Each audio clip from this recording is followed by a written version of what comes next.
अच्छा जी, एक बंदे ये सुब कोई रह गए हुए हैं, क्योंकि ये काफी दो बीच में ड्रॉप हो जाते हैं, फिर आ जाते हैं, फिर ड्रॉप हो जाते हैं, फिर आ जाते हैं। इनसे बात करते हैं, इसके बाद फिर हम करते हैं। हेलो। हेलो। हेलो। हाँ जी हेलो। आप। अरे यार, हेलो। आपका काफी इंतजार है, मगर आप बीच हेलो। में ड्रॉप भी होते हैं। आवाज हाँ। आ रही है? हाँ सर। हाँ, मेरी आपकी आवाज़ आ रही है, मेरी आवाज़ आ रही है आपको? हाँ जी, हाँ जी, करें हेलो। बात जी, करें बात।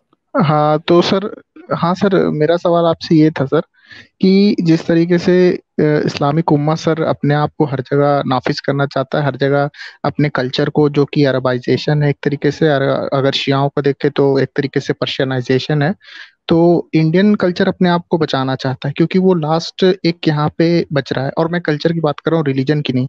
तो जैसे आप आर्किटेक्चर देखें, जो देवनागरी आर्किटेक्चर है नॉर्थ इंडियन टेम्पल्स का, और साउथ में एक डिफरेंट आर्किटेक्चर है, उसी तरीके से आप नॉर्थ ईस्ट में जाइएगा तो वहाँ डिफरेंट आर्किटेक्चर है, क्विजीन्स है, खाने हैं, ड्रेस कोड है। तो आप क्या देखते हैं सर, ये इंडियन कल्चरलिज्म के लिए जो नेशनलिस्टिक ये जो अभी चल रहा है इंडिया में, इंडिक कल्चर इसको बोलते हैं, इंडिक कल्चर नेशनलिज्म, तो इसको आप सर क्या समझते हैं? मतलब ये काउंटर करने के लिए, इस्लामिक उम्मा को काउंटर करने के लिए सही आ रहा है या फिर ये मतलब गलत हो रहा है? यार देखें, इंडियन कल्चर इस्लामी कल्चर से कोई दूर दूर तक नहीं है। ठीक है। हाँ। हम्म। क्योंकि इस्लामी कल्चर है आर्टिफिशियल कल्चर, इंडियन कल्चर है रियल कल्चर। हम्म। ठीक है। हाँ ईरानियन सर। कल्चर भी रियल हम्म। कल्चर है, ये भी आज देखें, ईरान जो है ना, शिया इस्लाम पर्शियनिज्म नहीं है। ईरानियों का कल्चर पर्शियन हम्म। शिया इस्लाम के अलावा है, और बड़ा जबरदस्त कल्चर है। हम्म। हाँ सर। पाकिस्तान में पंजाबियों का अपना कल्चर है, जिसे जो कि इस्लाम के बाद पीछे गया। पठानों का अपना कल्चर है, वो भी सरवाइव कर रहा है। सिंधियों का अपना है, बलोचियों का अपना है। इस्लाम का जो कल्चर है ना, वो बेसिकली एक आर्टिफिशियल कल्चर है, वो लोगों पे अप्लाई नहीं हो सकता। तो हमारे लोग नहीं मानते उसको। ठीक है। तो ये सिचुएशन है कि ये कभी भी उस जगह पे नहीं पहुंच सकता, और मैं आपको गारंटी देता हूं कि इंडियन कल्चर को इस्लामी कल्चर से या अरबी कल्चर से कोई खतरा नहीं है। क्योंकि हमें इंडियन सब कॉन्टिनेंट के लोग, हमें यही अच्छा लगेगा, अपना कल्चर ही। को हो नहीं सर सकता वो कि तो, हम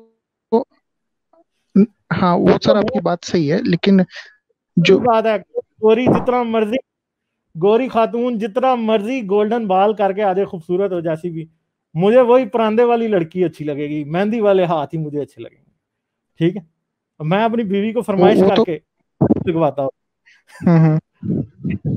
हाँ हाँ। तो सर वो तो बात सही है, मगर उसके पीछे जो किसी भी आर्किटेक्चर के पीछे, या आप कपड़े में जो बुनाई देखते हैं, तो उसके पीछे एक मॉनेटरी बेस होता है, उसके पीछे एक टेक्नोलॉजी होती है, तो उसको जब तक कोई फंड नहीं करेगा तब तक वो कल्चर सरवाइव नहीं कर सकती है। तो आप और हम क्या चूज अरे करते हैं नहीं नहीं, पहनने के लिए, कल्चर या लोगों क्या? के पैसों से थोड़ी सरवाइव करते हैं यार। अगर लोग कल्चर ने पैसों से सरवाइव करना होता तो जब हम भूखे नंगे थे, हमारा कल्चर फौत हो जाना चाहिए था। ये बात झूठ है, इसको नहीं आप कह सकते कोई भी। ठीक है। हाँ। सर आप ये क्या समझते हैं, ये जो अरब कल्चर में और टर्की में और पर्शिया में जो है, जो फर्वर उसके अपने इस्लाम के लिए, और यहाँ पे जो इंडियन सब कॉन्टिनेंट में है, इसमें क्या डिफरेंस आप समझते हैं? ये लोग सिर्फ स्लेवरी कर रहे हैं उनकी, कि इनके पास अपना भी कुछ वजूद है? अगर वो नॉर्मलाइज हो गए, वो अगर मतलब न्यूट्रल हो गए, तो क्या ये लोग भी फिर न्यूट्रल हो जाएंगे, या फिर ये लोग उसी तरीके से रहेंगे? देखें, अरब अगर अपने कल्चर पे चल हेलो। पड़े हो, जारी बात है कि अरबों को तो पहले अपना कल्चर तलाश करना पड़ेगा, 1400 साल से फौत किया हो, तो फिर जारी बात है ये भी छोड़ जाएंगे फिर, डेफिनेटली। अच्छा। चलें, सही है, सही है, ये चलें फिर। इनका फर्वर मतलब, ओके सर, ओके सर, ठीक है सर, ठीक थैंक है। यू।